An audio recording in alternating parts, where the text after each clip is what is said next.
La bourse est truquée.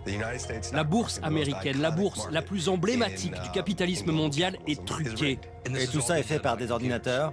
Oui, par des ordinateurs. Ça va beaucoup trop vite pour l'homme. Les humains ont été supprimés des marchés. Qui sont les victimes? Tous ceux qui ont des actions en bourse.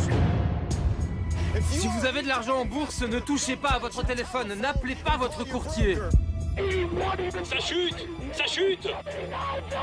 On a commencé à entendre hurler « Achetez, achetez, achetez !» Personne ne peut comprendre le flash crash. Flash crash qui durerait plusieurs jours, ça peut être la fin du système financier tel qu'on le connaît. Un autre crash? Je vous garantis que ça va arriver. On y va tout droit si rien ne change. Avant, quand on achetait une action, on la gardait en moyenne pendant 3 ans. Ma question, c'est aujourd'hui, quelle est cette durée pour une société de trading haute fréquence? Moins d'1 minute. Moins d'1 minute? En 2 minutes, on a déjà exécuté 21 millions de transactions. Le temps d'un battement d'œil, vous avez eu le temps de vendre et d'acheter 7000 fois des actions dans le monde du trading haute fréquence. Chaque fois que vous clignez des yeux, vous avez pu faire 7000 allers-retours achat-vente d'actions. Ça dépasse tout entendement de l'esprit humain. Je dis souvent que je suis comme un pilote d'avion de chasse, capable de faire des frappes chirurgicales de manière efficace sur les marchés boursiers. Vous vous intéressez à un réseau de communication. C'est un sujet extrêmement sensible. La procédure demande que je contacte le FBI. Vous avez l'air si pacifique. C'est drôle que vous me disiez ça. Une de mes forces, c'est qu'on ne se méfie pas de moi. J'ai toujours aimé spéculer quand le marché est très volatile et que c'est la bagarre. Ma plus grande peur, c'est que tout devienne informatique et que l'homme ne puisse plus intervenir. Il pourrait y avoir un crash mondial. Il faut les jetons, non ?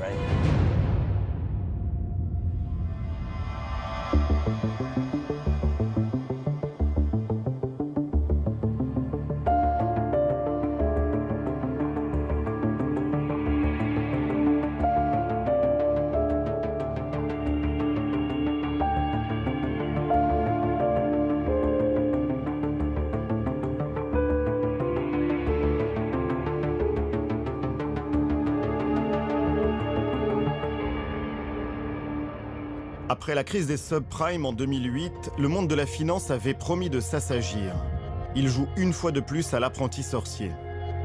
De nouveaux prédateurs, équipés d'ordinateurs ultra puissants, prennent peu à peu le contrôle des marchés. On les appelle les traders haute fréquence. Vous, moi, pouvons-nous saisir la menace qui plane? Je vais aller rencontrer les acteurs de ce monde. Un monde très masculin, où règne la loi du silence. Certains parlent pour la première fois. En France, à première vue, les choses sont simples. La bourse, c'est le palais Brognard. L'institution trône au cœur de Paris depuis plus de 200 ans. Quand on y entre ce jour-là, la surprise est de taille. Il y est bien question de commerce, mais d'un tout autre genre. On n'y parle plus action, mais chiffon. La bourse n'est plus une bourse, c'est un espace à louer pour des salons. Les dieux à longue barbe de l'économie ont été remplacés par les dieux à longue barbe de la mode. À l'étage, il y a toujours une salle des marchés avec son tableau des cotations et sa corbeille. Ici s'affrontaient les agents de change. Mais ce n'est plus que de la déco pour une salle de cocktail. Pour voir la bourse de Paris, nous devons suivre une autre piste et même quitter la France. Un homme va nous guider. C'est un anthropologue qui s'est passionné pour les marchés financiers. Il est sans doute la personne en Europe qui a le plus et le mieux étudié les bouleversements de la bourse. Il nous a donné rendez-vous à Londres, première place financière en Europe. Son nom, Alexandre Lemonnier. Bonjour. Salut Alexandre. On est au cœur de Londres, mais on va pas rester à Londres. Non, nous allons aller à Basildon, en banlieue de Londres. J'avais jamais entendu parler de Basildon de ma vie, qu'est-ce qu'il y a là-bas? Je crois que les seules personnes qui connaissent Basildon sont les fans de Dépêche Mode, puisque le groupe s'est formé là-bas. Mais sinon, c'est le bâtiment qui abrite aujourd'hui la bourse de Paris. Vous, comment est-ce que vous avez découvert cet endroit? Alors, quand j'ai appris que la Bourse de Paris se trouvait en banlieue de Londres, j'étais quand même plutôt surpris. Je voulais visiter l'intérieur du bâtiment, ce qui m'a été accordé au bout de quelques longs mois de demandes et d'explications. Il y a des traders qui bossent à Basildon? On va pas trouver des traders au sens où on l'entendait autrefois. On a affaire à des machines et non plus à des humains en chair et en os. Donc il y a juste la Bourse de Paris à cet endroit-là? Alors il y a aussi la Bourse d'Amsterdam et la Bourse de Bruxelles, puis la Bourse de Lisbonne et du Luxembourg qui se sont installées au même endroit quelques années plus tard. Basildon, capitale de l'Europe de la finance. À la sortie de la ville, au milieu d'une zone industrielle, voici l'endroit où se concentre une grande partie des bourses du continent depuis 2010. Ce bâtiment bleu nuit s'étire sur l'équivalent de 5 terrains de football.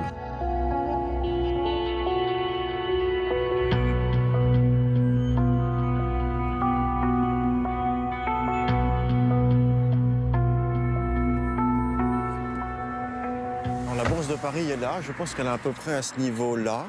Donc une fois passé les deux grillages où il y a des chiens la nuit qui surveillent tout ça. Il y a des caméras partout. Il y a des caméras partout. Une fois passé le mur métallique là, qui ne protège pas grand-chose, on a un mur énorme, je crois de 3-4 mètres d'épaisseur. Là, il y a un mur de 4 mètres. Si un avion se crache sur le data center, la bourse elle continue de tourner parce qu'il y a ces murs énormes qui protègent l'infrastructure technique qui est à l'intérieur. Le lieu est très sécurisé. Interdit au public, le plus discret possible. Le bâtiment ne comporte aucune inscription. Impossible de deviner que derrière ce drapeau britannique se cache le nouveau palais Brognard. Donc c'est un lieu ultra secret, fermé au regard, mais quand on entre, on voit quoi? On a des portiques sécurité comme dans un aéroport. Au deuxième étage du bâtiment, on a les bourses elles-mêmes qui sont en fait des serveurs informatiques installés dans des cabinets. Un cabinet, c'est un peu la taille de votre frigo dans lequel on installe des différents serveurs. Donc en fait, ce bâtiment énorme a été construit pour faire tourner toutes ces machines qui sont en fait, dont la pièce principale, les marchés eux-mêmes, sont des serveurs qui ont à peu près cette taille.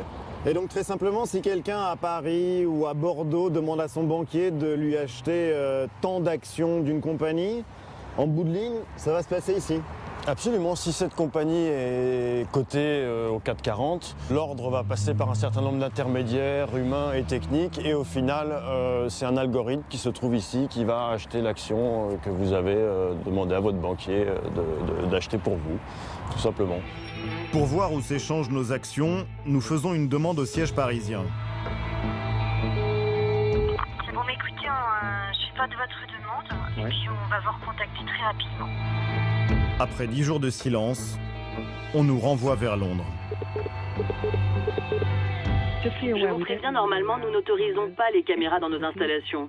En fait, jamais aucun média. Mais je peux faire suivre votre demande et je vous contacte la semaine prochaine. Dans la journée, nous recevons une réponse par mail. C'est un nom définitif. En cherchant bien, nous avons trouvé des images de l'intérieur. Une publicité de 2012 à destination des professionnels. Elle vante les avantages de Basildon. On peut y voir le grand, très grand espace disponible dont nous parle Alexandre Lomonier. Des serveurs dernier cri et au final, très peu d'êtres humains. Toutes nos demandes n'ont pas été vaines. Une autre bourse, elle, accepte de nous recevoir. C'est la plus célèbre au monde. Les traders en chair et en os l'ont-ils aussi déserté?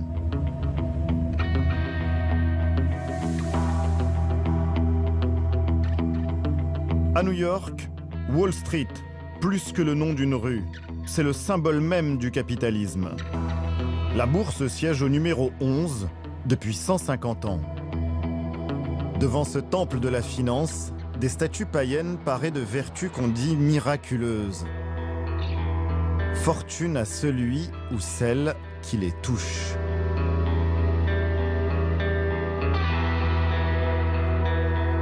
Nous entrons dans la mythique salle des marchés.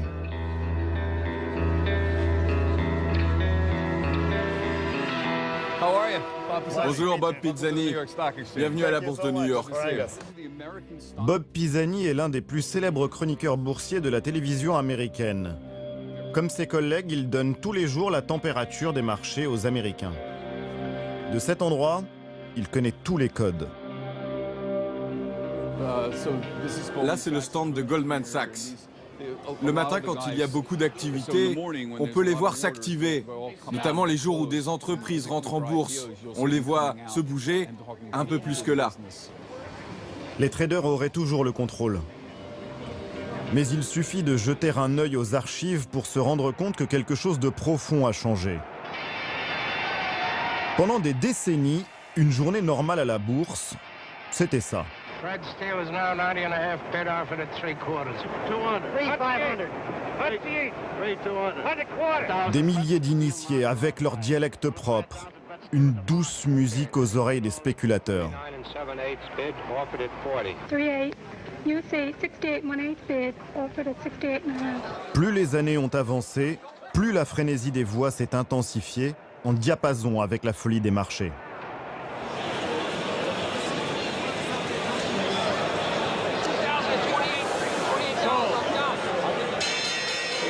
C'était à qui crierait le plus fort.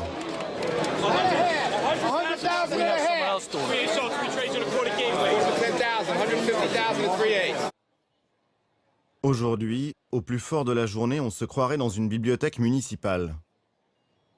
Seule une centaine de courtiers peuplent encore les lieux. Quand je suis arrivé ici, il y a 17 ou 18 ans, il y avait 5000 personnes sur ce parquet. Et ça criait alors? Ça hurlait même. 85% des échanges se faisaient ici sur le parquet de la bourse. Aujourd'hui, ce n'est plus que 20%. Ce n'est plus grand-chose. Ça vous manque l'atmosphère du bon vieux temps, les gens qui criaient, qui se battaient pour prendre des ordres? Il y a une partie de moi qui est très nostalgique de cette époque, mais ça représente toujours quelque chose pour les gens. Même si tout ça n'est peut-être plus qu'un décor, ça représente quelque chose. Ça représente le capitalisme, ça représente la bourse, ça représente un symbole vivant. Un décor. Voilà tout ce qu'il reste. 200 millions de titres y sont tout de même échangés chaque jour. Comme en Europe, des programmes informatiques achètent et vendent des actions en remplaçant peu à peu les hommes. 70% des opérations boursières aux États-Unis, 40% en Europe sont ainsi gérés par des ordinateurs ultra puissants. Pour certains, cette robotisation du système aurait des répercussions dramatiques. Au printemps dernier, un homme a des révélations explosives à faire sur les marchés financiers. Il s'appelle Michael Lewis. C'est un ancien trader devenu journaliste économique. Que dénoncez-vous? La bourse est truquée. Par qui? Par l'entente entre les bourses, les grandes banques de Wall Street et les traders haute fréquence. Ils ont rendu le système tellement compliqué qu'on ne peut pas le comprendre et donc pas le remettre en cause. Et tout ça est fait par des ordinateurs? Oui, par des ordinateurs. Ça va beaucoup trop vite pour l'homme. Les humains ont été supprimés des marchés. Qui sont les victimes? Tous ceux qui ont des actions en bourse. Cette affirmation, Michael Lewis la développe dans un livre, Flash Boys, qui devient très vite un best-seller. Aux États-Unis, l'écrivain est un intellectuel très respecté pour la qualité de ses enquêtes. En quelques jours, il enchaîne les plus grands plateaux télé. Aujourd'hui, le monde entier dénigre les banques, les banquiers, la finance. Vous vous levez tous les matins en criant « je vous l'avais bien dit ». Je ne considère pas les traders haute fréquence comme des bandits. Pas du tout. Est-ce qu'on reproche au lion de dévorer une antilope?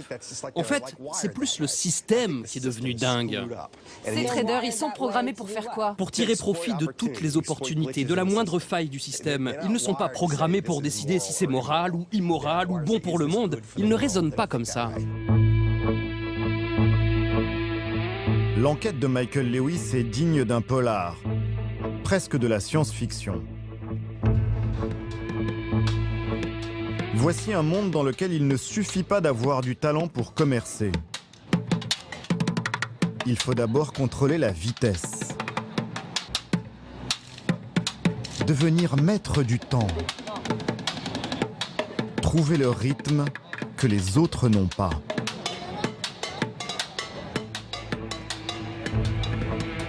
Nous allons rencontrer l'informateur de Michael Lewis. Brad Katsuyama est un lanceur d'alerte, l'un des premiers à avoir dénoncé le fonctionnement du système. Bonjour. Bonjour. Ravi de vous rencontrer. Merci de vous être libéré. Pas de problème. On va à votre bureau? Ok. Quand ce trader arrive à Wall Street en 2001, il gagne 150 000 € par mois hors bonus. À 24 ans, ce prodige dirige une équipe de 30 courtiers à la Banque royale du Canada. Il ne va pas tarder à découvrir la loi impitoyable de la finance.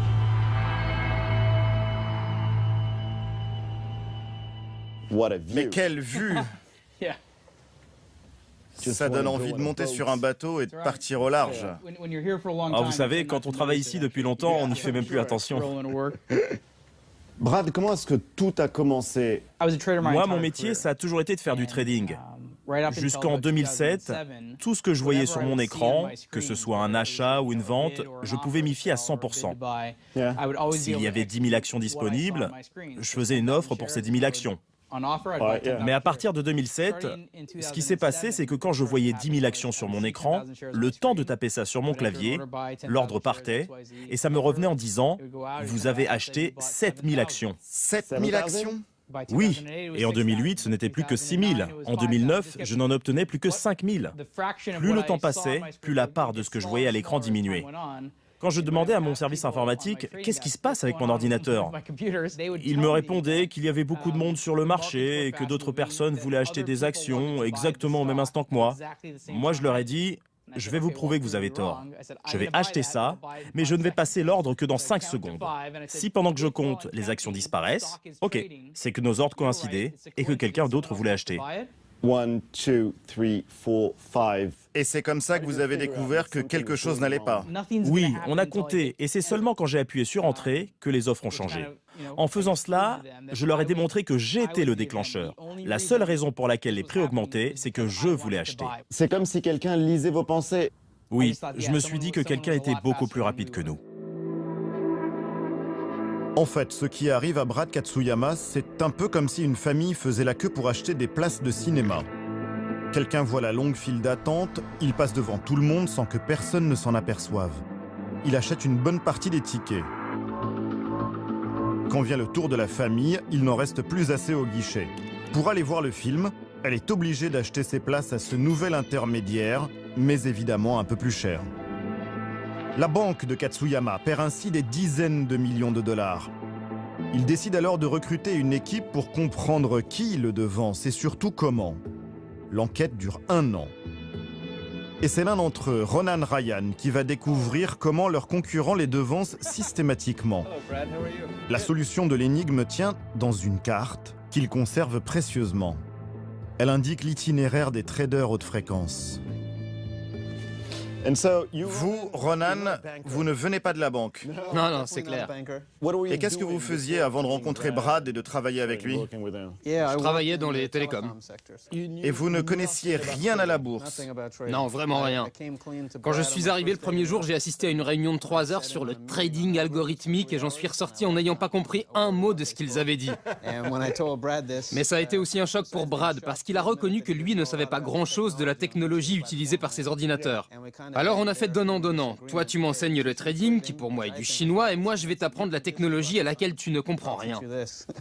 Parlez-moi de cette carte. Il y a Manhattan, là c'est Jersey City. Oui, c'est tout le New Jersey. Comme certains le savent, il y a aujourd'hui 11 bourses aux États-Unis et la plupart sont dans 4 bâtiments dans le New Jersey. Et la manière dont vous êtes relié à ces 4 centrales informatiques, c'est devenu capital pour le trading électronique. Ce que j'ai découvert, c'est que certains ont réussi à prendre un chemin plus court, en suivant les autoroutes, les routes. Enfin, sauf quand il y a des maisons qu'il faut contourner. On ne peut pas y aller à vol d'oiseau, ils utilisent de la fibre optique.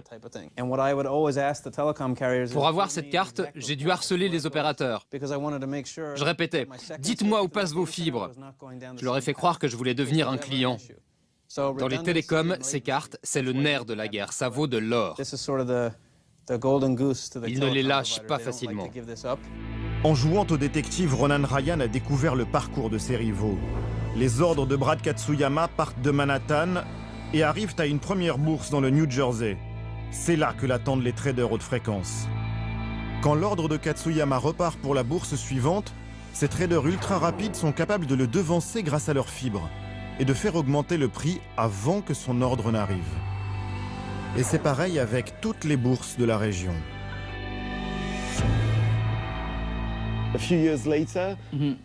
Avec le recul, Brad, vous n'avez pas été un peu naïf?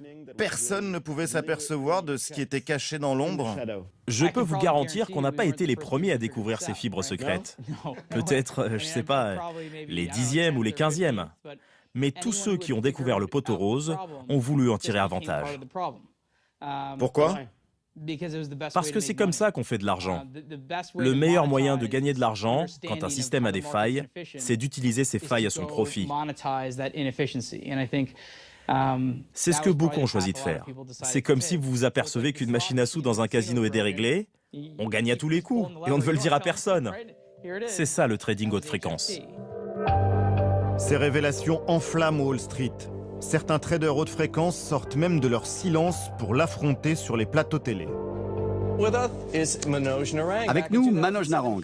En 2007, il dirigeait un fonds d'investissement et il a découvert les mêmes couacs sur le marché que Brad Katsuyama. Mais sa réflexion l'a conduit dans une toute autre direction. Manoj Narang a créé une entreprise de trading haute fréquence appelée TradeWorks. On a effectivement remarqué les mêmes choses que Brad en 2007 sur les transactions. Mais plutôt que de hisser le drapeau blanc et dire on se rend, on ne fera jamais partie des gagnants, nous, une petite entreprise de 7 employés, on a décidé d'améliorer notre réseau télécom, de décortiquer tous les textes de la régulation. On a aussi mis à jour tous nos systèmes informatiques. Et devinez quoi, on a vu une amélioration miraculeuse de nos résultats. Pour votre seul profit? Non, pas que nous. On a commercialisé notre technologie. Et aujourd'hui, on génère 5% de tout le marché américain des actions. 5% du marché américain, ça veut dire 300 millions d'actions par jour. Des milliards de dollars brassés.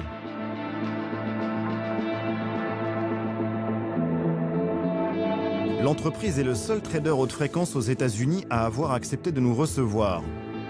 Leur siège se trouve dans une petite ville du New Jersey. L'immeuble ne paye pas de mine. Nous devons y rencontrer le directeur des stratégies haute fréquence. Une tête. Mani Madjouri est triplement diplômé du MIT, la prestigieuse université. En maths, physique et finance, bien sûr.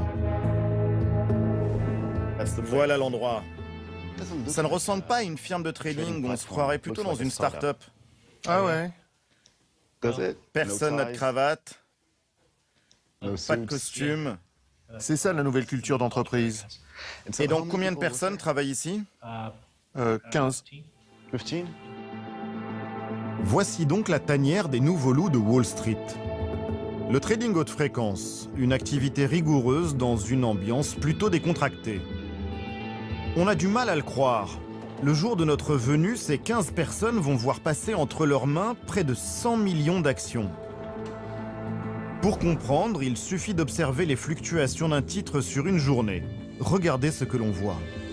Mais en scrutant de plus près, sur une minute par exemple, on discerne des millions de mini-transactions. Ce sont les effets du trading haute fréquence.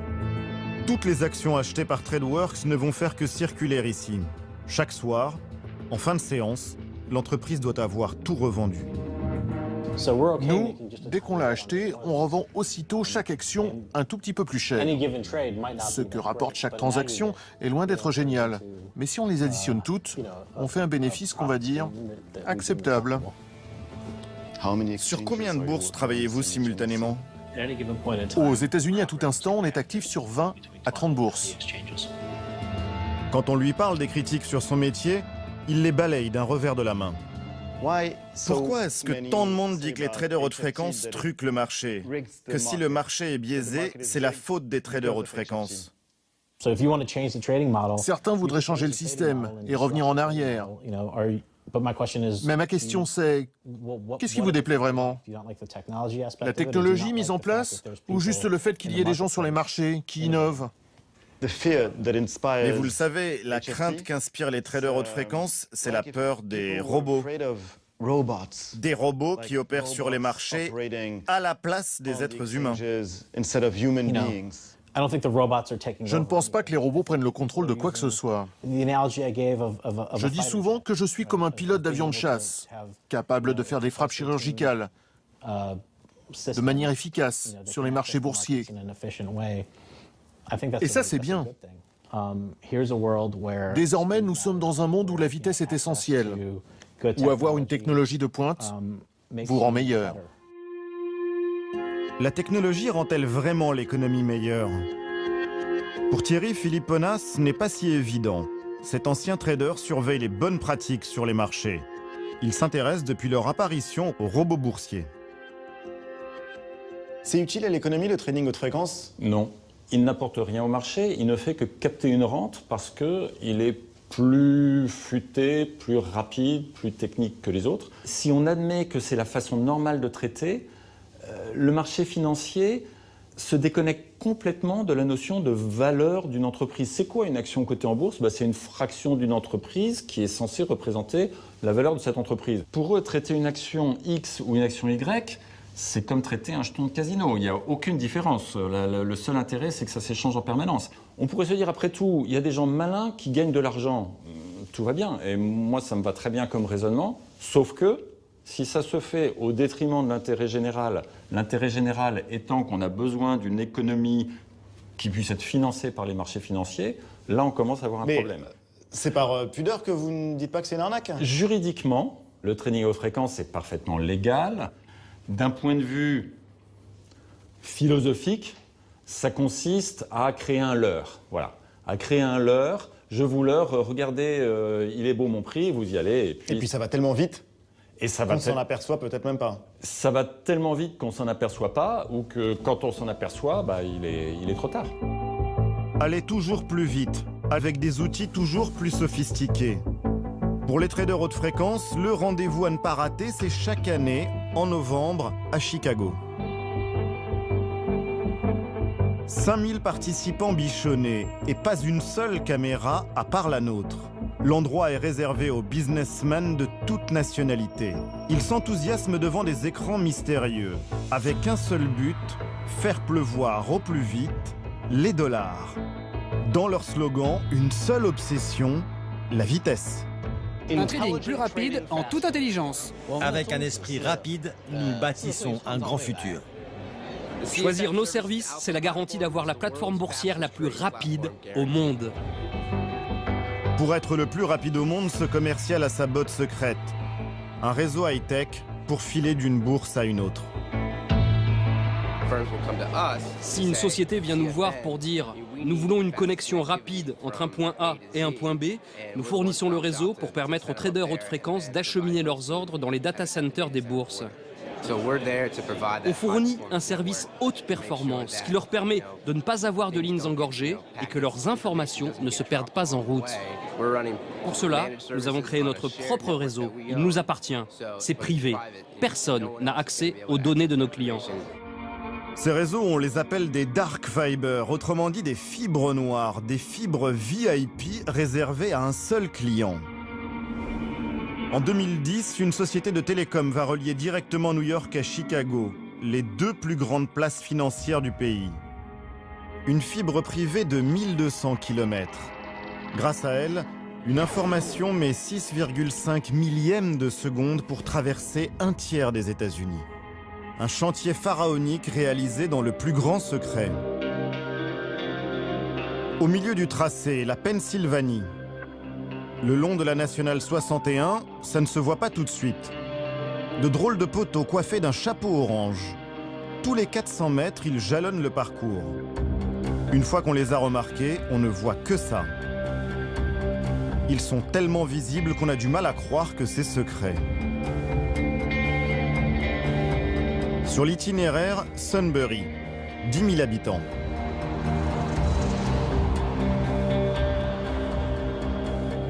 Vous avez remarqué les petits poteaux orange au bord de la route? Ah, je suppose que c'est pour les conduites de gaz. Par ici, on extrait du gaz, je pense que c'est ça. Comment peut-on relier l'équivalent de Paris à Madrid sans se faire remarquer? Nous sommes en plein pays amish. Cette religion s'oppose à tout progrès technologique. Ça ne devait pas être gagné d'avance. Des négociations ont bien dû avoir lieu et faire le bonheur de certains. Par exemple, pour traverser le plus grand fleuve de l'Est américain qui borde Sunbury. Nous cherchons à rencontrer le maire. Il est très occupé à présider une cérémonie d'hommage aux pompiers de la ville. Dans ce coin tranquille, on dirait que le temps s'est arrêté. David Persing est le maire de Sunbury depuis 30 ans.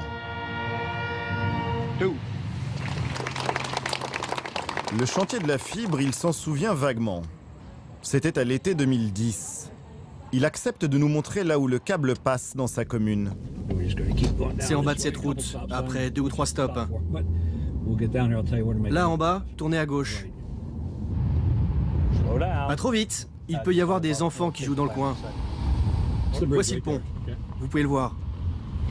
Ce pont d'1 kilomètre, c'est la porte d'entrée de sa ville. Ils sont où ces fameux tuyaux? Quel tuyau ça peut être? Que pensez-vous de celui qui indique « Attention fibre optique » ? Pour convaincre monsieur le maire, le maître d'œuvre a su trouver les bons arguments.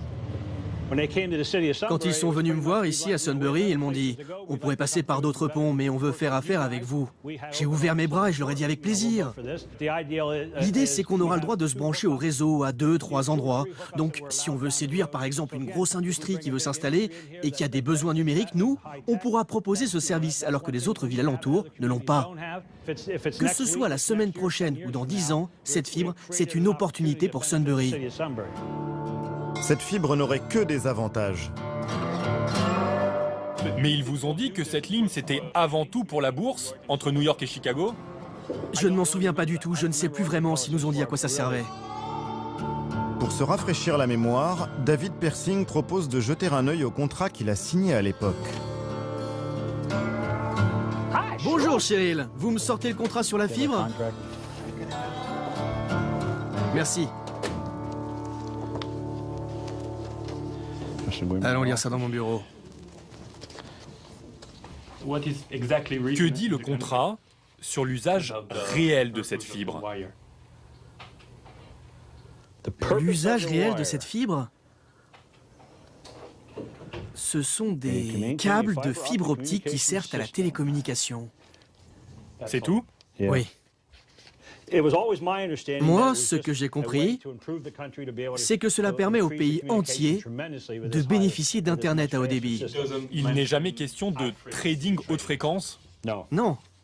Non, je vous le répète, le contrat ne parle que de ce qui concerne Sunbury.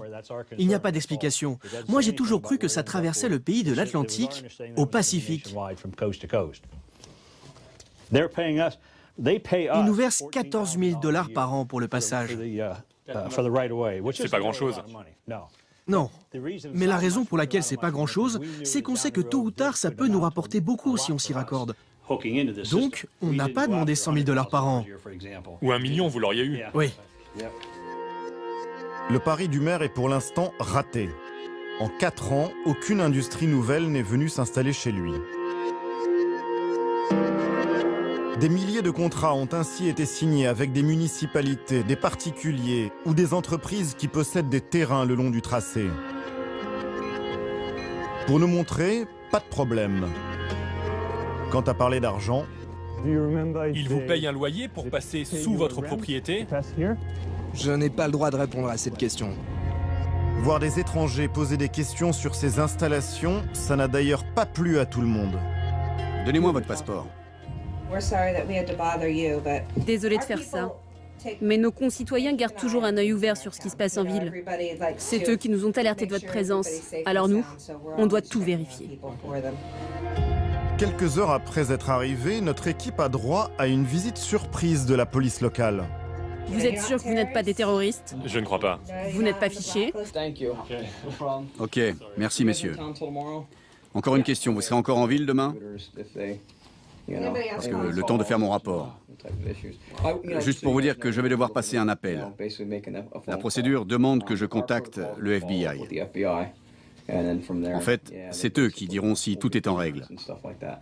Parce que vous vous intéressez à un réseau de communication.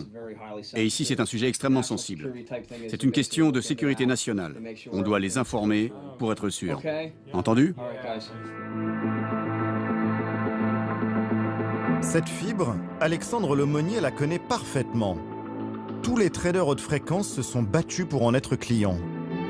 300 millions de dollars pour construire un nouveau câble. C'est un investissement assez conséquent, mais il est probable que le coût pour une société de trading à haute fréquence, l'utilisation du câble, soit de l'ordre de 3 à 5 millions de dollars par an. Ce qui peut paraître là aussi beaucoup, mais finalement l'investissement vaut la chandelle. Il y a toujours un marché pour aller plus vite. La fibre souterraine, c'est efficace. Mais selon l'aumônier, il existerait une technologie encore plus rapide. On pourrait boursicoter à la vitesse de la lumière. Il nous conduit en Belgique, en pleine campagne.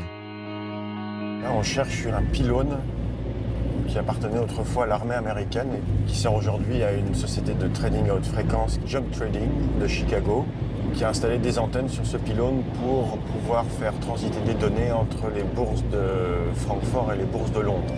250 mètres de haut, presque le 3e étage de la Tour Eiffel. Telle une œuvre d'art, ce morceau de métal a vu sa valeur s'envoler. Il y a 2 ans, l'État belge l'a mise en vente. Il en espérait 300 000 €. À la surprise générale, lors de la vente aux enchères dans le hameau, les firmes haute fréquence du monde entier ont débarqué. Le pylône est parti à 5 millions d'euros. Un record en Belgique. Et ça a été le bien public le plus cher, vendu en 2012. Ce pylône n'est que l'avant-garde d'un réseau tout entier. Une armée de tours utilisée par les traders, là encore en toute discrétion. Depuis 1 an, Alexandre Lemonnier les débusque. Un impressionnant tableau de chasse. On dit qu'on a toujours du mal à mettre un visage sur la finance et j'ai trouvé que réfléchir à la cartographie du trading était très intéressant et d'autant que en fait, toutes ces sociétés de trading à haute fréquence ont besoin quelque part de dominer la nature. L'un de ceux qui dominent le mieux la nature travaille à Paris. Il est très méfiant envers les médias. Après plusieurs semaines d'échanges, il accepte finalement de nous ouvrir les portes de sa société. Stefantic est l'homme le plus rapide au monde.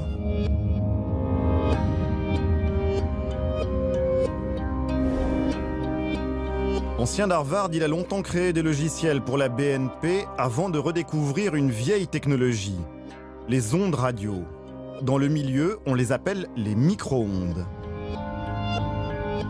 Un jour, j'étais dans mon bureau et j'ai eu cette espèce d'illumination où je me suis dit, mais oui, c'est trop bête. La lumière va beaucoup plus vite dans l'air que dans la fibre. La fibre, on ne peut pas aller tout droit. Donc, on est obligé de suivre les coins des rues, par exemple. Et les micro-ondes, on peut aller tout droit. Et donc, il y a eu une espèce de ruée vers ce nouveau concept, de ruée vers l'or. En 2011, il s'attaque d'abord à la fameuse route New York-Chicago. Il va pulvériser toutes les performances de vitesse. Avec la fibre, c'est 13 millisecondes aller-retour, et nous, c'est 8 millisecondes aller-retour. Donc la différence ne semble pas énorme, mais en 1 milliseconde, les ordinateurs font énormément de choses. Son nouveau défi, rapprocher par les airs les 2 plus grandes bourses d'Europe, Francfort et Londres. On a une tour là, on a une tour là, on a une tour là, on a une tour ici. Et chaque fois que c'est un tout petit peu changé d'angle, on a une tour qui répète le signal. Ici, on est très mécontent de ce petit angle ici qui fait que c'est pas parfaitement parfait. On perd 8 microsecondes. Les microsecondes, c'est 1, 2, 3, 4, 5, 6 chiffres après la virgule. On est quand même les plus rapides, donc c'est pas grave pour le moment. Ces relais à micro-ondes, Stefantic n'a pas le droit de les construire. Il doit les trouver dans le paysage. Nous l'avons convaincu de nous montrer l'un des endroits où il installe en ce moment sa technologie. Le lieu est insolite. La zone portuaire de Dunkerque. 2 techniciens voltigeurs l'accompagnent, d'anciens militaires experts dans les transmissions. Ils doivent intervenir en haut de ce silo à grains monumental, à 100 mètres d'altitude. C'est sa dernière trouvaille. On a un silo à grains incroyable ici, on a une église à Londres qui est vraiment très belle, où on est planqué dans le clocher. Et à Chicago, on est sur le 3e building de la ville, en hauteur. Le toit est facilement accessible, mais les techniciens vont devoir grimper encore plus haut. C'est incroyable, j'adore. 20 mètres d'ascension par vent fort. Mission, aligner ces paraboles récemment installées.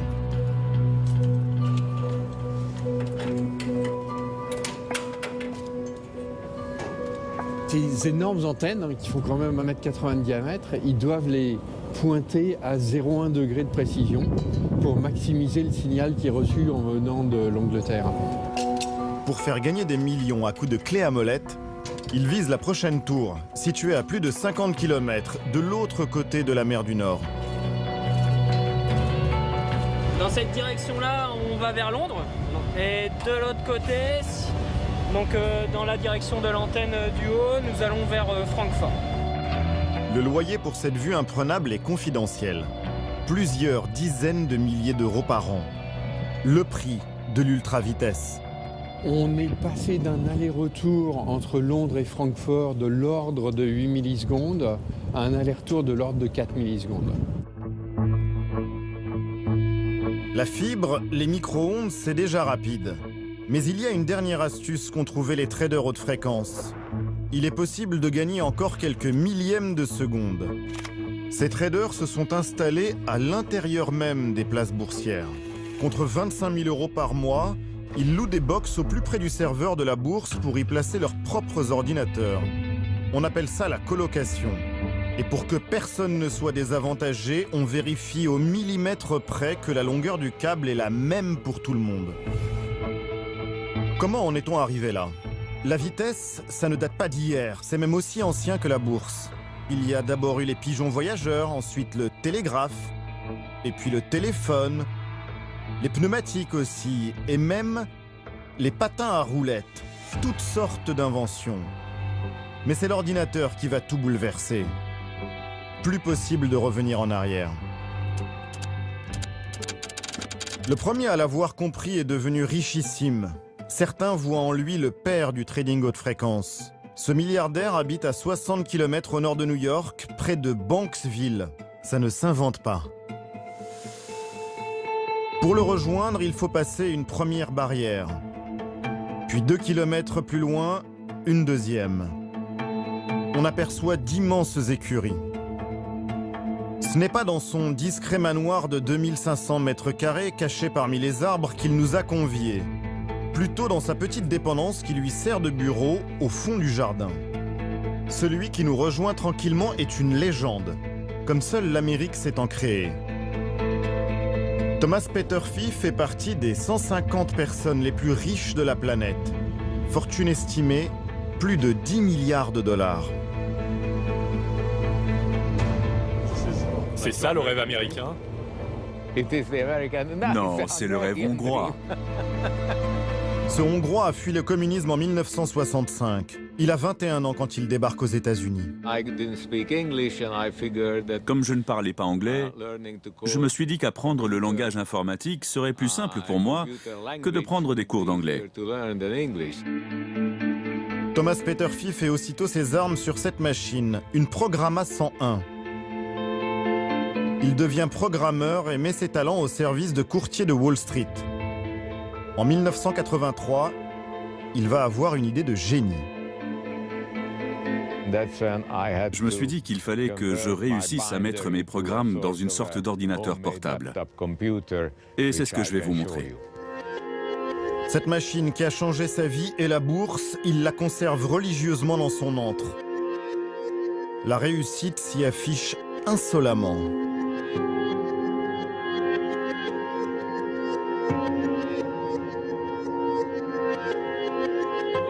Ce courbet, je l'ai eu pour pas cher. 80 000 ou 400 000 dollars. Je ne me souviens plus.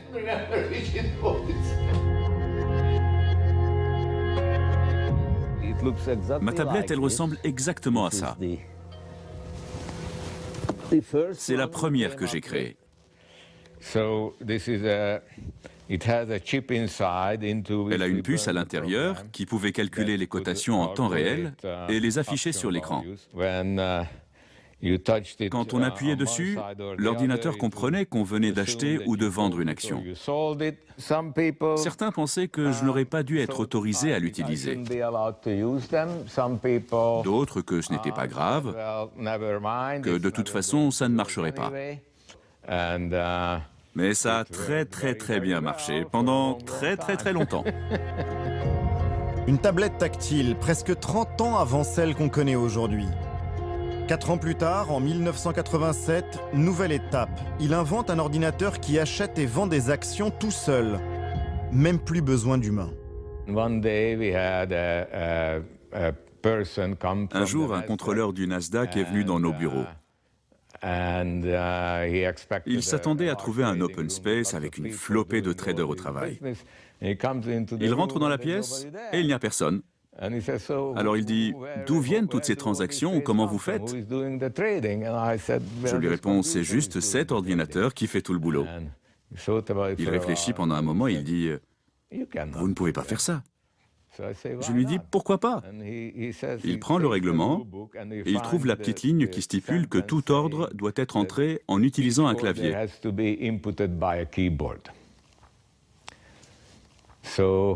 Alors il dit, je vais revenir dans 2 semaines. D'ici là, soit vous arrêtez votre activité, soit vous embauchez des traders. Mais je veux que les ordres soient rentrés grâce à un clavier. Le type revient 2 semaines plus tard, et ce qu'il a vu, c'est un clavier recouvert d'une boîte équipée de pistons.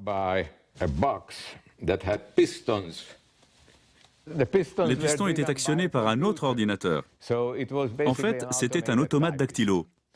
Ça faisait un bruit de mitraillette. Le type était totalement désarçonné. Il a regardé ça, il n'y croyait pas. Au bout d'un moment, il a tourné les talons et on n'a plus jamais entendu parler de lui. À partir de là, je crois qu'ils ont compris qu'ils ne pourraient pas éternellement se mettre en travers du progrès technologique. Des machines qui fonctionnent toutes seules, des tablettes pour les traders. Comme tous les grands inventeurs, Thomas Peterffy va être rapidement copié. C'est des vieux machins. Quand je mourrai, ça finira à la poubelle. L'ordinateur va s'imposer. Après une série de scandales impliquant des courtiers en chair et en os, les autorités se laissent convertir à l'informatique. Plus fiable, plus transparente. Avec elle, il y aurait moins de triche. Surtout, au début des années 2000, le système va muter. Les bourses vont être privatisées, devenir des entreprises concurrentes. N'importe qui peut en créer une.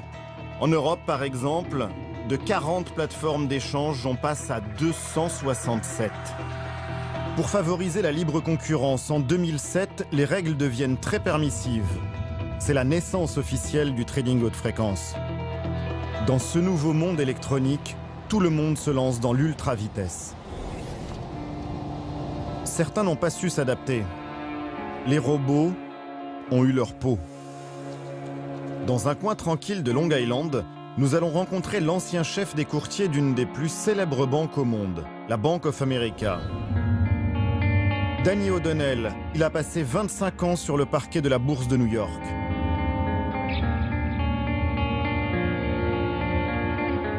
Danny O'Donnell. Ali Badou, nice to meet you. Nice to meet you. Thanks for coming today.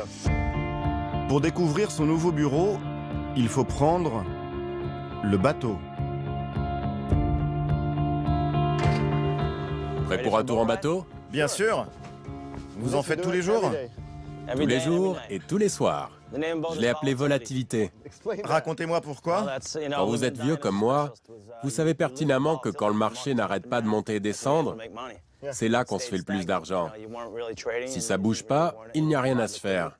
Et moi, j'ai toujours aimé spéculer quand le marché est très volatile et que c'est la bagarre. La bagarre, c'est ce qui a toujours plu à Danny O'Donnell dans la finance. Il a gravi tous les échelons un à un. Mais ça, c'est du passé. C'est quand même mieux qu'1 heure et demie de métro par jour, non? De l'autre côté de la baie, à l'entrée d'une marina, son quotidien aujourd'hui, c'est son restaurant, les Trois Palmiers. Un hommage à sa deuxième passion, le surf. Venez, suivez-moi. Bienvenue. Ça, c'est notre bar. On a fait une planche de surf de 6 mètres de long. Allez, je vous montre le reste du restaurant. C'est quoi ça? Un souvenir? Ça, c'est le strapontin sur lequel je me suis assis pendant 25 ans dans la fosse de la Bourse de New York. C'était mon compagnon de tous les jours. J'ai le droit de m'asseoir? Oui, bien sûr. Ça va pas se casser. C'est sympa, c'est une petite attraction. C'est le seul vestige ici de ma carrière à Wall Street. 3 ans qu'il a refermé définitivement le strapontin. Mais Danny O'Donnell fait toujours dans la liquidité. À l'heure du marché, il gère sa brigade comme une troupe de traders. Ça va, Ben? Le poisson, les prix sont bien cette semaine? Ils sont en baisse en fait. C'est bien ça, on va en faire des plats du jour cette semaine. Si le cours du filet mignon est à la hausse, à ce moment-là, il vaut mieux le retirer du menu. Si le bar sauvage est à la baisse, alors on va tout faire pour le mettre en avant auprès des clients. Ça nous fera une belle marge et donc des bénéfices. Vous fonctionnez comme ça? Bien sûr, tous les jours. On est là pour ça, non? C'est comme à Wall Street. Sauf que mon nouveau boss est bien plus dur que l'ancien. C'est ma femme. S'il a quitté la bourse, ce n'est pas seulement pour avoir la belle vie. Les machines l'y ont poussé. Fini l'adrénaline et le flair du trader.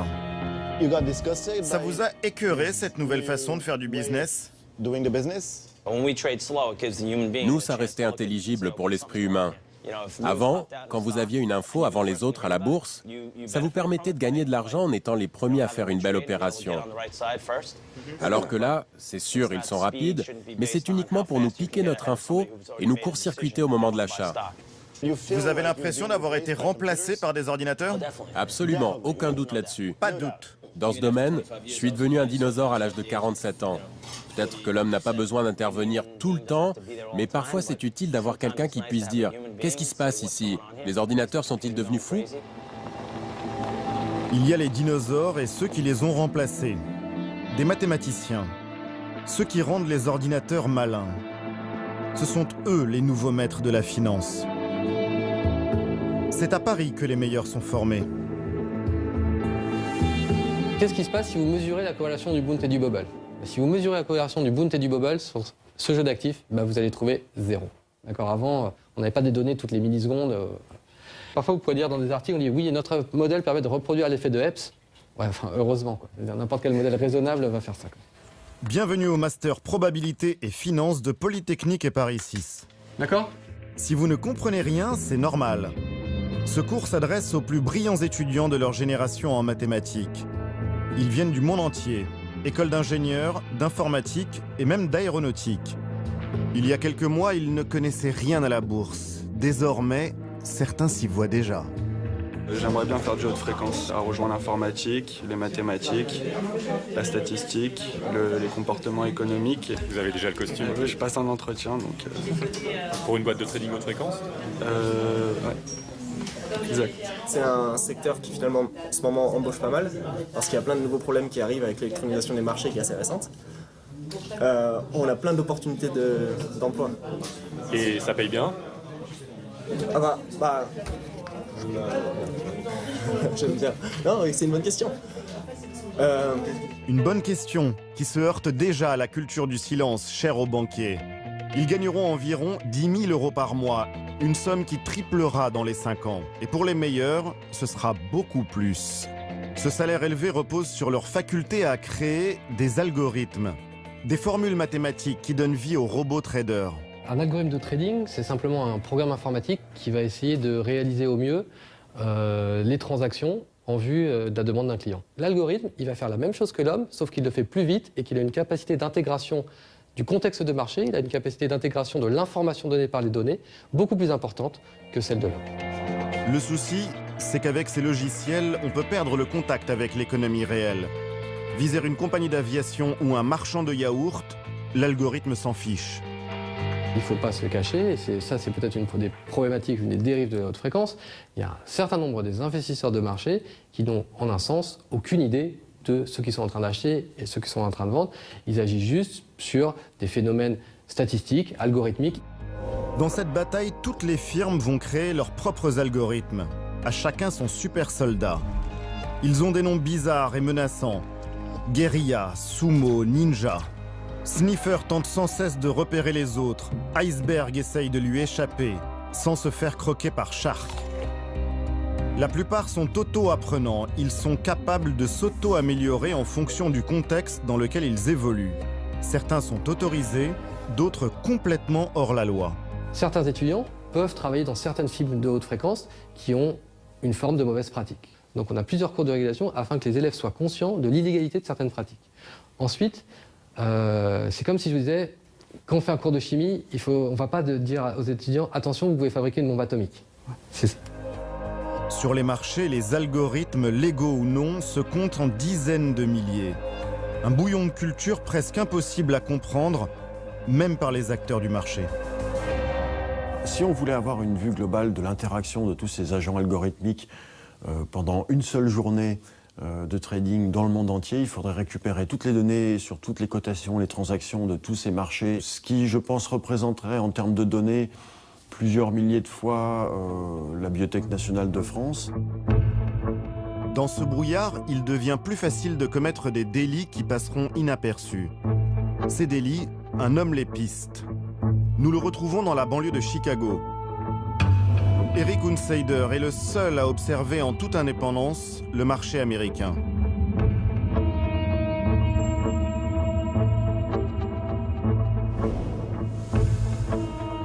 Sa société, connue dans le monde entier, se trouve au-dessus d'un petit salon de coiffure, manucure, pédicure. Fais-moi ce réglage-là, c'est bien. Monte-le jusqu'à 10 millisecondes. Tu devrais le voir monter. Ah non, ça redescend. Cet expert informatique a tout d'un geek. Son laboratoire est un minuscule appartement où le maître des lieux circule en charentaise. Il s'est donné pour mission de pallier la faiblesse du gendarme boursier, totalement dépassé par les nouvelles technologies. C'est comme si on était sur une autoroute. Vous savez, sur nos routes américaines.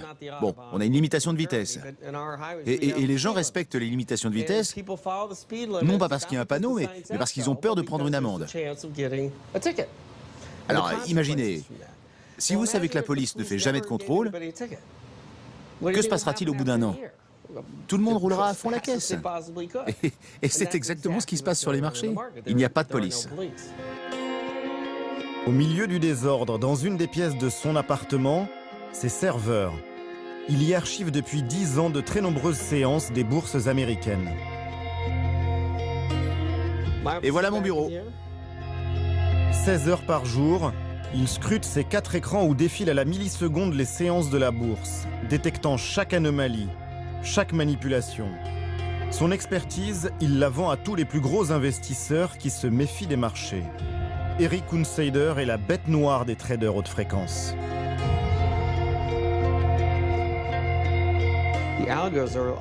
Les algorithmes sont fourbes. Ils vont grappiller des sommes, lentement. Et du coup, c'est dur de pouvoir dire « Hey, ce gars-là vient de m'arnaquer. Je n'ai pas été capable d'obtenir ce que j'aurais dû avoir. » Les gens des fonds d'investissement traditionnels, ils voient bien, d'expérience, que quelque chose ne tourne pas rond. La bourse n'est pas très active et quand j'y vais, tout d'un coup, les prix augmentent, alors que je n'ai presque rien fait. Ils n'ont plus du tout confiance. Ça veut dire que le marché est truqué? Oui, absolument, je crois qu'on peut dire ça, c'est vraiment le mot. En France, certains s'intéressent aussi à décrypter ces abus. Robert Hera est expert informatique. Il étudie les algorithmes boursiers depuis 5 ans. Il y a une pratique qu'il aime particulièrement. C'est ce qu'on appelle le quote stuffing. Quote stuffing, ça veut dire bourrage d'ordre. Je vais donner un exemple. Vous êtes dans un restaurant, vous arrivez à 15, vous commandez 15 entrées, et au moment où le cuisinier prépare la première, vous rappelez le serveur en disant « j'ai changé d'avis, je veux pas d'entrée ». Vous faites ça 1 fois, 2 fois, 3 fois. À votre avis, à combien de fois faut-il le faire pour que vous vous fassiez virer du restaurant? Le quote stuffing, c'est ça. Vous dites « j'achète 10 actions de cette société », puis un millième de seconde après, vous dites « non, finalement, j'en veux pas ». Donc vous avez Vous créez du bruit. Alors ça, c'est ce que on pourrait appeler une attaque par la complexité. C'est-à-dire que vous allez faire perdre du temps aux logiciels des autres sociétés qui vont devoir analyser tous ces ordres sans savoir lesquels vont être effectivement passés. Donc les logiciels passent beaucoup plus de temps à faire ça qu'à réellement passer des ordres, parce que plus de 90% des ordres du marché sont de faux ordres, en fait, du code stuffing. En donnant de plus en plus d'autonomie à leurs algorithmes, les traders haute fréquence ajoutent de la confusion. Ils mettent peu à peu en danger tout le système boursier. La finance mondiale va ainsi connaître son premier crash électronique.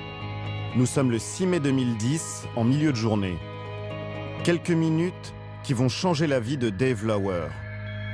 À l'époque, ce jeune talent de l'informatique invente des codes pour un grand fonds d'investissement.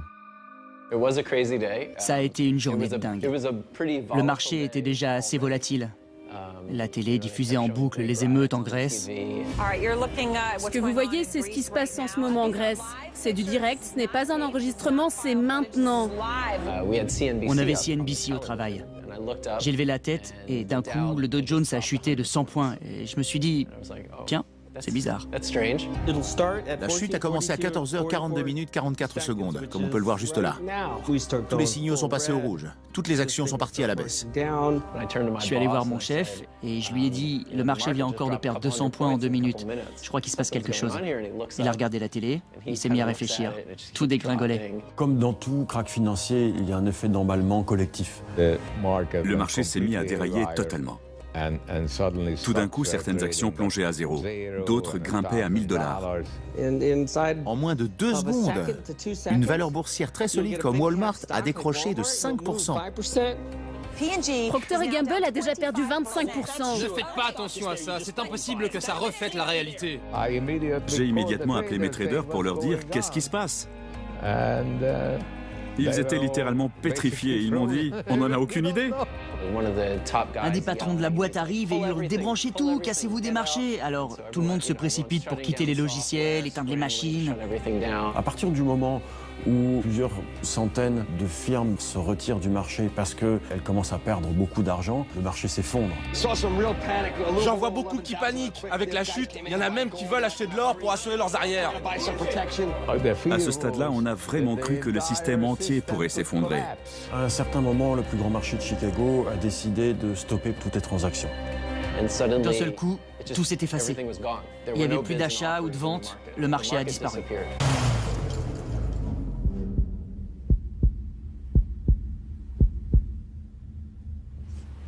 Personne ne savait plus quoi faire.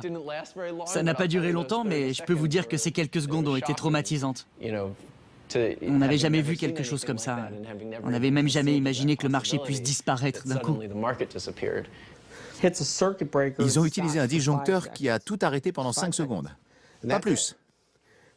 Quand ils ont rallumé, les cours ont remonté peu à peu à leur niveau. Le fait de stopper toutes les machines pendant 5 secondes a permis probablement à ces algorithmes de repartir sur des bases un peu plus saines. Ce crash n'aura duré que 5 minutes, mais c'est la chute la plus énorme de l'histoire de la bourse. Les cours ont plongé de 1000 milliards de $, 3 fois le budget de la France avant de remonter. Un traumatisme pour les marchés qui a fait la une des JT. La bourse de New York a connu un vent de panique ce soir. Que se passe-t-il sur les marchés financiers? Tempête sur les marchés boursiers. Qui est responsable de cet immense raté?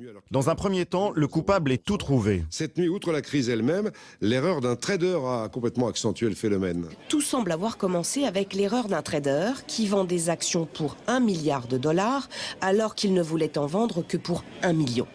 Un vent de panique qui serait dû à l'erreur d'un trader qui aurait confondu millions et milliards en passant un ordre. J'ai entendu parler de la rumeur du gros doigt, soi-disant un trader s'était trompé de touche et avait lancé un ordre de 4 milliards au lieu de 4 millions. Imaginez que quelqu'un a fait un logiciel qui soit aussi sensible à une erreur de frappe, c'est difficile à croire. Effectivement, après des mois d'enquête, pas d'erreur de frappe à l'horizon. Selon le rapport final des autorités, le déclencheur serait en fait l'algorithme d'un grand gérant de fonds du Midwest. Il aurait vendu beaucoup trop d'actions en même temps, provoquant d'un seul coup une propagation sur tous les marchés. Les machines ont paniqué. Compte tenu de la rapidité des transactions financières, on a appelé ça un flash crash. Personne ne peut comprendre ce qui a causé le flash crash. La complexité engendrée par tous ces algorithmes qui interagissent entre eux, je pense que personne ne peut la comprendre. La patronne du gendarme boursier américain a dit, alors soit le soir même, soit le lendemain, avec mon anglais francisé, We are outgunned against supercomputers, ce qui peut se traduire par nous sommes, je dirais, totalement désarmés devant les supercalculateurs. C'est une déclaration spontanée de panique. On sent que là, le monstre qu'ils ont créé est en train de leur échapper. Au final, 150 millions de dollars se seront tout de même évaporés. Aucune sanction n'a été prise. Dave Lauer, lui, écœuré, a démissionné après le flash crash. J'ai toujours vu la technologie comme un moyen d'améliorer le monde. Et soudainement, ce qu'on avait créé allait dans la direction opposée. Ça m'a convaincu qu'on ne faisait pas du bien à l'économie. Et moi, ce dont j'ai besoin, c'est de travailler sur quelque chose de constructif. Le flash crash n'était qu'un début. Il y aurait des milliers d'accidents de ce genre chaque année, plus ou moins graves. Mars 2012, l'entreprise Bats entre en bourse. Après seulement 1 seconde de cotation, l'action plonge de 15 $ à 0. Août de la même année, 450 millions de dollars perdus en une demi-heure à cause d'un algorithme pas du tout mis à jour. Encore plus étonnant, en 2013, un faux tweet de l'agence de presse AP annonce un attentat contre Obama. Les ordinateurs vont paniquer. En 2 minutes, la bourse chute de 150 milliards de dollars avant de remonter. Mais l'exemple le plus fameux concerne une entreprise qu'on connaît tous, Facebook.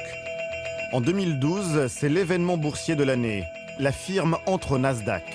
Des milliers d'algorithmes se ruent dessus dès la première milliseconde de cotation. Sous cet assaut, les serveurs de la bourse sautent. La cotation sera d'abord retardée de 30 minutes, puis suspendue un peu plus tard, le temps de tout redémarrer. N'oubliez pas, restez concentrés, gardez le cap. Malgré le sourire de Mark Zuckerberg, c'est un fiasco total qui fragilisera le cours de l'action dans les semaines suivantes. Cette série de défaillances va alerter jusqu'aux plus hautes sphères de l'État américain. Est-il possible de maîtriser le trading haute fréquence?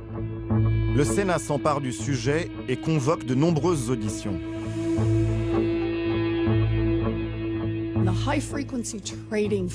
Une société de trading haute fréquence, Virtu, a divulgué qu'en 1238 jours de trading, elle avait gagné de l'argent 1237 fois. Ce qui signifie qu'en presque 5 ans de spéculation, l'entreprise a fini gagnante tous les soirs, à part une fois. C'est pas ça la bourse. Les traders haute fréquence font de l'argent non pas en prenant des risques, mais bien en ponctionnant une petite somme aux investisseurs, des millions de fois par jour. Du coup, la question c'est, est-ce qu'ils rendent un service en échange de cette dîme ou est-ce qu'ils dépouillent tout bonnement les investisseurs? Cette commission du Sénat va entendre tous les protagonistes. Courtiers, fonds d'investissement haute fréquence, patrons des bourses du pays, et aussi un repenti, un certain Dave Lauer. Les systèmes complexes échouent toujours. Ils devraient être conçus pour fonctionner harmonieusement et non pour se cracher. Comment les petits épargnants, disons, par exemple, si moi je peux acheter des actions, comment je peux rivaliser? Est-ce que je peux? Non, vous ne pouvez pas. Est-ce que ça ne pose pas la question de la confiance sur les marchés? On a vraiment besoin de plus de transparence. Moi, je pense qu'il faut plus d'analyse des bases de données. On n'arrête pas d'en parler, mais des outils efficaces pour vraiment analyser tout ça n'ont toujours pas été créés. Les outils du régulateur sont dépassés, ils n'ont pas la capacité de voir ce qui se passe en temps réel. Le monde de la finance lui-même se demande s'il ne faudrait pas commencer à encadrer un peu mieux ce bazar. 3 mois plus tard, à New York, dans un loft immense, des rencontres sont organisées. Du speed dating avec des speed traders. Dave Lauer, encore lui, a été invité à débattre. Mais il n'est pas le seul. Hey Dave, how are you? Stéphane Tick, l'installateur d'antennes ultra rapides, a aussi fait le voyage depuis Paris pour défendre son business et faire des propositions pour un tout petit peu moins d'opacité. J'essaye d'apporter ma vision d'un acteur, certes extérieur, mais qui comprend pas mal comment ça se passe. Thank you very much. You need transparent markets, and why do you need that? Because being fair is not sufficient. You need to be recognized by the public at large as being fair. Il réserve à la salle une petite surprise. Tout le monde va devoir répondre à la fameuse question: le marché est-il truqué? A small majority is in favor of not rigged, but we still have a third saying it's rigged. Un tiers de la profession présente ici ne croit plus dans le système, à cause des traders haute fréquence. Le Français va devoir faire face aux critiques. Moi, je négocie 100 millions d'actions par an. Et je vais vous dire mon ressenti. Ce qui a l'air d'un petit avantage ne l'est pas du tout. C'est un gros avantage. C'est tout un business. Les traders haute fréquence se font 28 milliards de dollars chaque année. Les débats sont lancés. À la table numéro 5, Dave Lauer, le repenti, se retrouve face à l'un des plus importants traders haute fréquence américains. Il ne nous est pas inconnu. Ce n'est autre que Manny Maggiore. Vous ne pensez pas que la course à l'hyper-vitesse et les investissements énormes que ça demande, c'est de l'argent gâché? À un moment, il faut se demander, c'est quoi l'intérêt de gratter encore 10 millionièmes de seconde? Avant, faut pas oublier qu'il y avait une collusion flagrante entre les courtiers humains. On n'avait pas ses chances. C'était la jungle. Vous pensez qu'on peut changer les choses? C'est difficile à dire. Il y a pas mal de gens qui bataillent pour maintenir les choses comme elles sont ou faire le minimum de concessions. Mais je ne m'impliquerai pas autant dans ce débat si je ne pensais pas qu'il y a une chance acceptable de réussir. Les débats finiront tard ce soir-là. Enfin, sur le yacht d'un des participants quand même. Au pied des tours de Manhattan.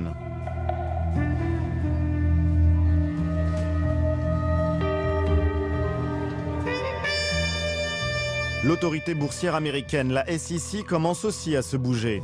Elle a lancé un appel d'offres pour s'équiper d'un logiciel qui permettrait de tout voir des marchés. Midas. Mais le gagnant est très loin de faire l'unanimité.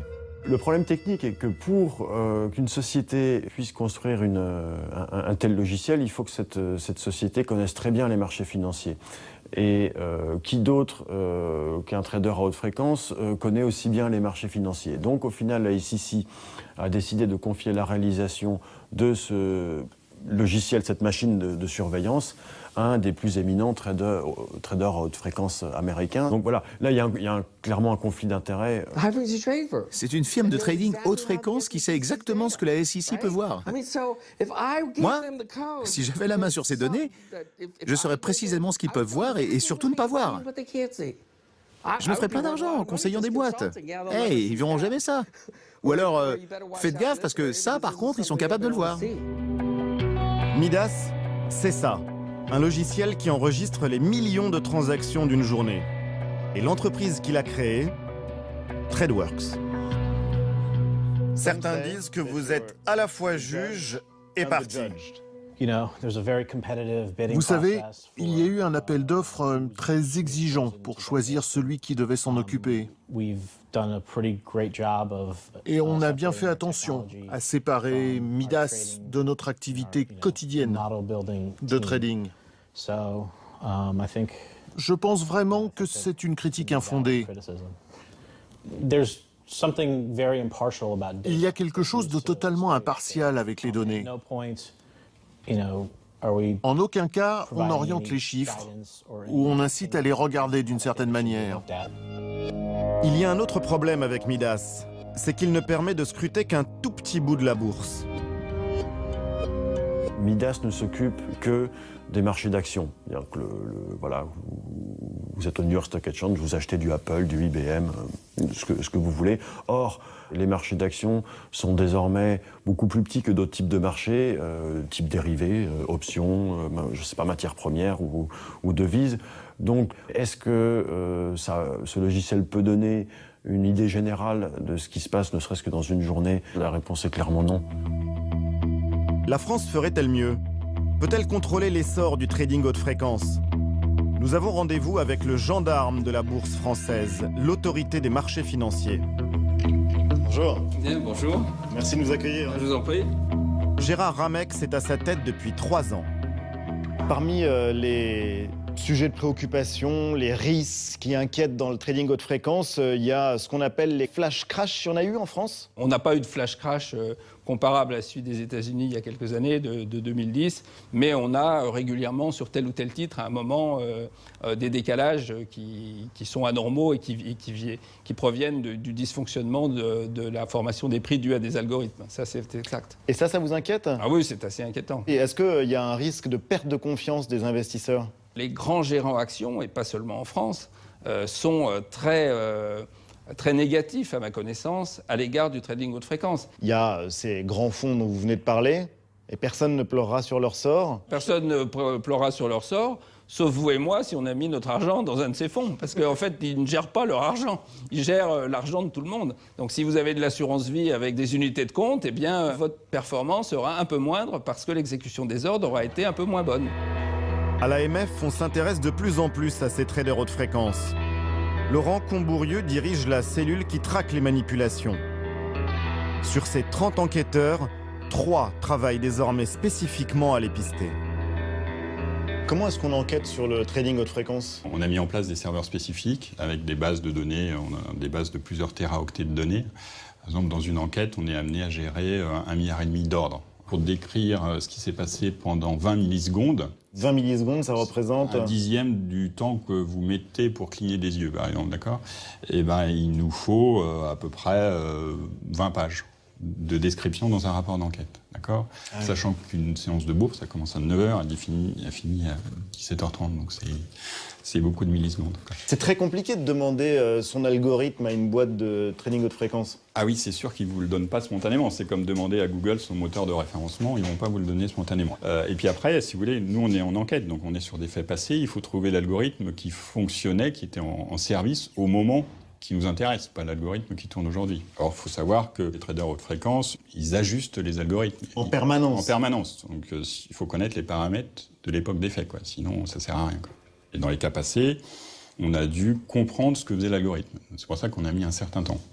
Mais on a fini par comprendre. Donc là, vous avez un trader haute fréquence qui, sur un titre du CAC 40, lors d'une séance de négociation de ce titre, a annulé 114 600 fois ses ordres pendant donc une journée de négociation. 114 600 annulations entre 9h et 17h30 sur un cours de bourse. Vous êtes parmi les rares à aller chercher, à enquêter là-dessus? Bah oui, parce que... Parmi les gendarmes boursiers mondiaux. Ouais, ça peut vous paraître idiot, mais il y a beaucoup de régulateurs qui bossent avec Excel. Avec le logiciel Excel. Voilà. Et Excel, c'est limité à 1 million de lignes. Alors, quand vous avez un trader haute fréquence qui passe 1 million d'ordres par jour, donc quand vous avez rempli une journée de bourse, Excel, il est saturé. Saturé. Donc vous, déjà, voilà. Mais pas évident votre boulot, hein. Non, ça je vous remercie. C'est pas tout à fait évident, mais c'est passionnant aussi. Ouais. Mais non, c'est beaucoup plus compliqué qu'il y a 3-4 ans, quoi. En 8 ans, seules 2 enquêtes ont abouti et il y a de toutes petites amendes. En fait, rien ne pourra vraiment changer si on n'impose pas une nouvelle règle du jeu commune à tout le continent. À Bruxelles, à 2 pas des institutions européennes, Benoît Lallemand travaille pour l'ONG Finance Watch. Depuis des mois, il plaide pour une réforme totale de la bourse dans des groupes de travail parfois interminables. Les traders haute fréquence, tout leur modèle économique tourne autour du fait de mettre des ordres sur les marchés, des millions d'ordres chaque minute ou chaque heure, et de les modifier ou de les annuler constamment. Si maintenant on met une taxe sur les messages financiers, de l'ordre du centime ou même du dixième de centime d'euro, du jour au lendemain, ça rend juste non viable du point de vue économique un modèle qui est fondé sur la manipulation de marché. Quand vous proposez ce genre de mesures, vous avez évidemment des acteurs qui vous disent non, ça va avoir un impact sur le marché. Évidemment, c'est ce qu'on voudrait. On en est encore très loin au niveau européen. Il y a 1 an, les eurodéputés ont bien voté le principe d'une plus grande transparence de la haute fréquence. Mais toutes les normes techniques du texte doivent encore être discutées. Une grosse bataille s'annonce pour Benoît Lallemand.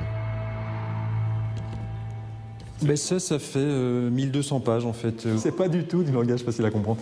Donc c'est du langage très pénible, très technique. Et même pour des gens qui viennent des marchés ou des banques, comme c'est le cas des employés de Finance Watch, il y a pas mal de formules. Le diable est dans les détails. Donc il y a des décisions qui ont été prises au niveau législatif. Et maintenant la façon dont ça va être appliqué, l'endroit où on met le curseur, va faire la différence entre une loi qui servira à rien du tout et où le trading à haute fréquence ne sera pas du tout impacté, et au contraire une situation où vraiment on va voir une vraie réglementation. En face, ils sont des armées d'avocats qui ne font que ça. Le combat va encore durer des mois. La loi n'entrera pas en vigueur avant 2017. Pour rencontrer ses adversaires, nous avons contacté des dizaines de firmes haute fréquence en Europe, mais aussi des banques françaises qui se lancent dans l'ultra-vitesse. Mais dans le milieu, le silence est la règle d'or. Après des mois de négociations, un professionnel hollandais s'est finalement laissé convaincre. Remco Lenterman est considéré comme le lobbyiste en chef du trading haute fréquence européen. Il a pris toutes ses précautions. Nous ne verrons ni ses super ordinateurs, ni ses employés. Juste cette salle de réunion. Moi, je pense que la bourse est très loin d'être truquée. Je pense en fait que ceux qui disent ça ne comprennent rien et sont irresponsables. Il est indiscutable que les marchés sont meilleurs aujourd'hui que ce qu'ils étaient il y a 10 ou 15 ans. Nous, par exemple, IMC Financial Markets, nous sommes des teneurs de marchés électroniques. Nous traitons chaque jour des centaines de milliards de dollars en équilibrant le marché. Si vous cherchez à vendre, nous, on est toujours là pour acheter et inversement. Ils fonctionnent sur le mode de la patate chaude, donc ils ne vont acheter les titres que quand ils peuvent les revendre immédiatement après. Il n'y a pas besoin d'avoir un billet en finance pour comprendre que au mieux, c'est totalement inutile. Au pire, c'est l'intermédiation forcée et donc ça rajoute un coût.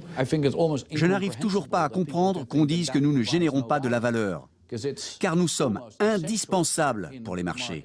Si tous les traders haute fréquence éteignaient leurs machines, les bourses disparaîtraient. Vous êtes un lobbyiste très actif. Je n'appelle pas ça du lobbying. Je préfère dire que j'éduque les gens.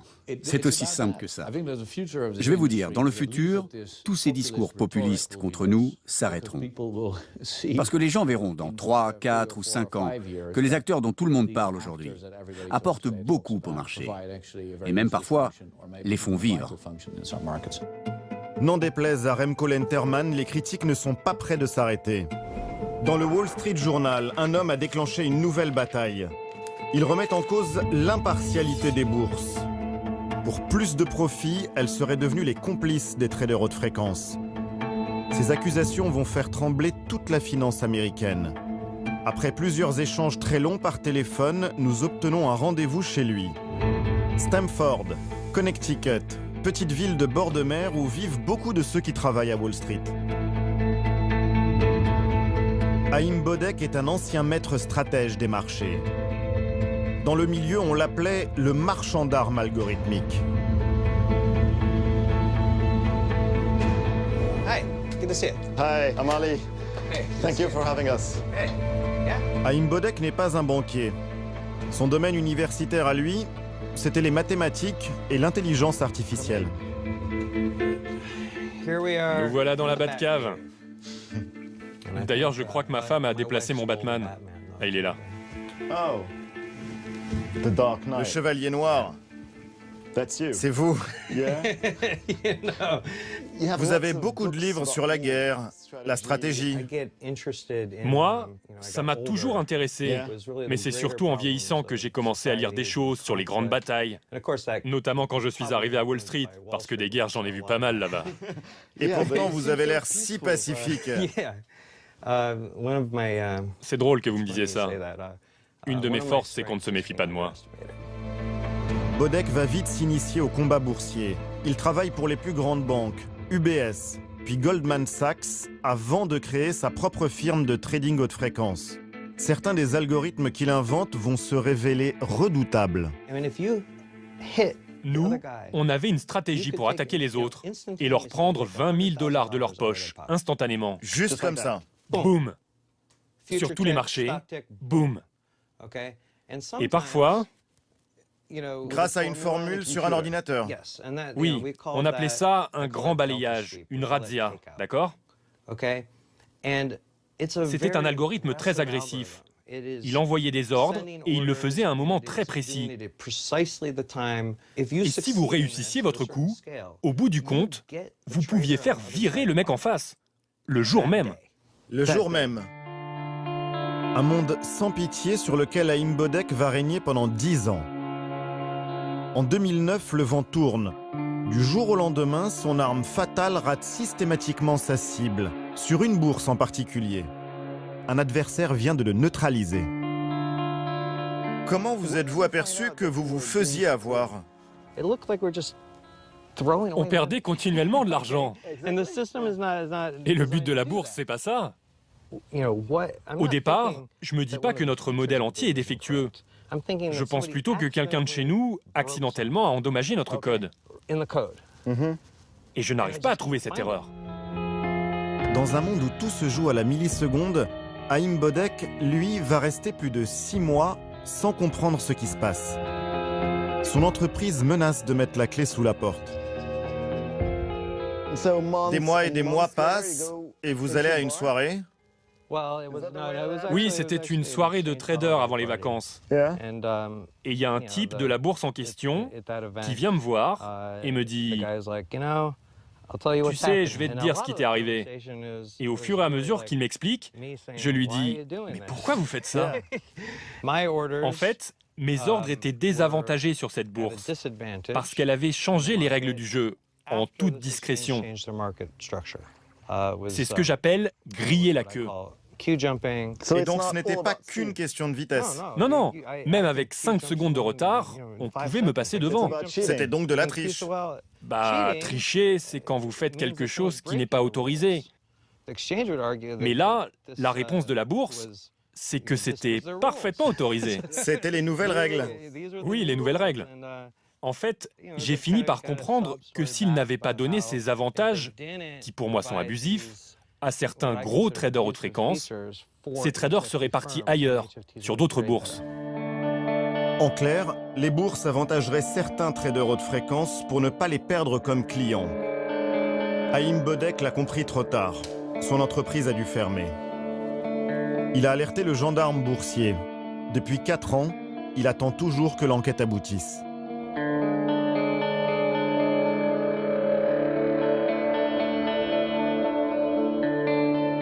Si même les bourses sont complices, comment échapper aux traders haute fréquence? Une solution existe peut-être. Créer une nouvelle bourse où la vitesse serait enfin limitée. À l'origine de ce projet un peu fou, Brad Katsuyama et Ronan Ryan, ceux qui avaient dévoilé au grand jour les inégalités du système. Leur trouvaille tient dans une boîte. On a regardé toutes les technologies qui permettraient de ralentir le système. Et l'idée qui s'est avérée la plus fiable, aussi fou que ça puisse paraître, ça a été de mettre une bobine de 60 km de fibre dans cette boîte. 60 km de fibre. Oui, les gens me disent quelle place ça prend, c'est grand comme cette pièce, et moi je réponds souvent que ça a la taille d'une grande boîte à chaussures. Donc tout le monde doit passer par cette fibre. Oui, tous les ordres qui arrivent dans notre bourse vont devoir parcourir les 60 km jusqu'au serveur. Que vous conduisiez une Ferrari ou une vieille bagnole, vous arrivez tous au même moment. C'est la voie d'accès vers l'équité? Exactement. Depuis son lancement il y a 1 an et demi, leur plateforme basse vitesse connaît un beau succès. Elle accueille aujourd'hui 1% des échanges d'actions aux États-Unis. Tout le monde a accepté de jouer le jeu, fonds d'investissement, grandes banques et même certains traders haute fréquence. Il n'a jamais été question de dire « si vous utilisez un ordinateur, vous êtes méchant ». Il s'agit plutôt de dire « il y a des privilégiés sur les bourses, il y a des stratégies prédatrices où certains utilisent des technologies pour dominer les autres ». C'est ça qu'on a voulu éliminer et je crois qu'on a plutôt bien réussi. Cet endroit, c'est pas une utopie. C'est en tout cas un marché plus juste que tous ceux qui ont jamais été créés. Devlauer, lui, a créé une société de conseil pour améliorer la bourse et mettre ses talents au service de l'intérêt général. Dans ce milieu, vous avez des gens qui pourraient guérir le cancer ou lutter contre le réchauffement climatique. Ce sont parmi les personnes les plus intelligentes du monde. Les inciter à faire ce qu'ils font, c'est un mauvais calcul. Est-ce que la finance rend les gens vraiment utiles à la société? J'en suis pas sûr. Quant à Haim Bodek, il y a quelques semaines, il a enfin gagné son combat. La bourse, qui avait changé ses règles sans le dire, a été condamnée à une amende de 14 millions de dollars. Bodek pourrait en récupérer le tiers en tant que lanceur d'alerte. Les choses vont aller un tout petit peu mieux.